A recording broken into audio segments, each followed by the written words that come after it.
They say you never really know who people are until they think you're beneath them. I didn't learn that lesson in a boardroom or during some dramatic corporate collapse. I learned it sitting at a polished mahogany dining table under a chandelier that sparkled a little too brightly, surrounded by people who smiled at me like I was a charity case they'd tolerated for far too long. That night was supposed to be my humiliation.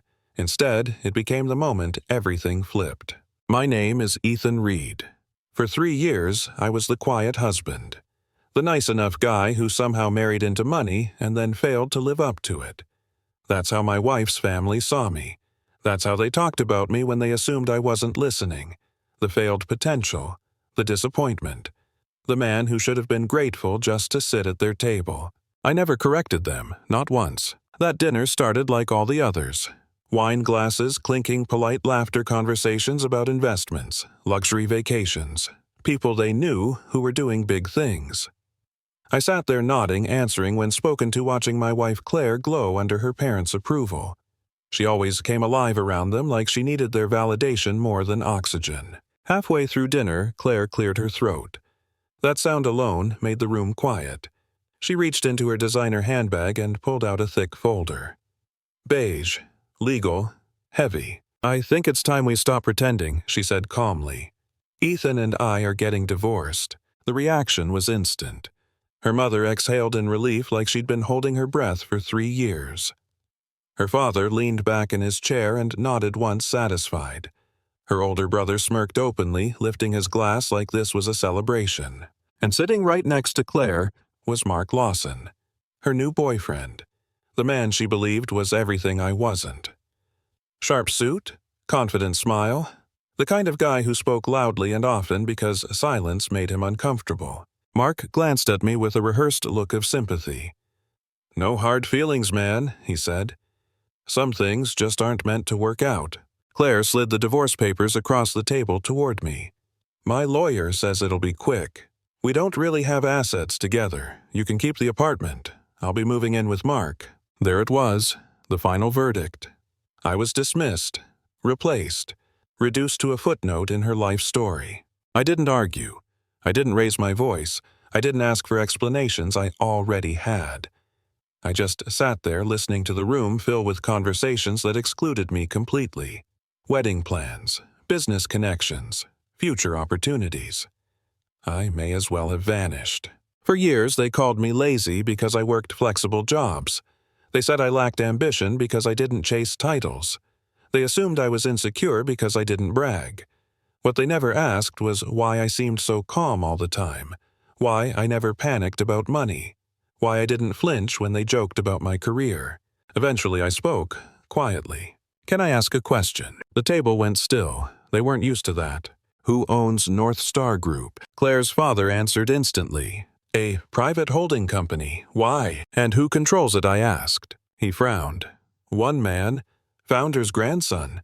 Why does that matter?" I nodded slowly and reached into my jacket, pulled out my phone, placed it on the table. Notifications were lighting up the screen non-stop. "My full name is Ethan Reed Lawson," I said evenly. "North Star is mine." For a moment, nobody reacted. Then phones started buzzing, one by one. Claire's brother went pale reading his screen. Her father's hands began to shake. Her mother whispered, "This isn't funny." Mark laughed nervously. "Okay, come on. You don't seriously expect us to believe this." I tapped my phone again and turned it toward him. Financial statements, legal filings. His company's debt laid bare. Lawsuits. Loans stacked on loans. A business built on borrowed money and borrowed confidence. Mark's smile collapsed. Claire turned to him slowly. "Mark." He stood up so fast his chair scraped the floor. He didn't defend himself, didn't explain. He just grabbed his jacket and walked out. No goodbye, no apology. The silence afterward was suffocating. I didn't yell. I didn't gloat. I explained calmly that Claire's father's executive role would be reviewed, that her brother would be reassigned, that the family home they loved so much had been purchased through one of my trusts, not to hurt them, just facts, consequences. Claire stood up shaking.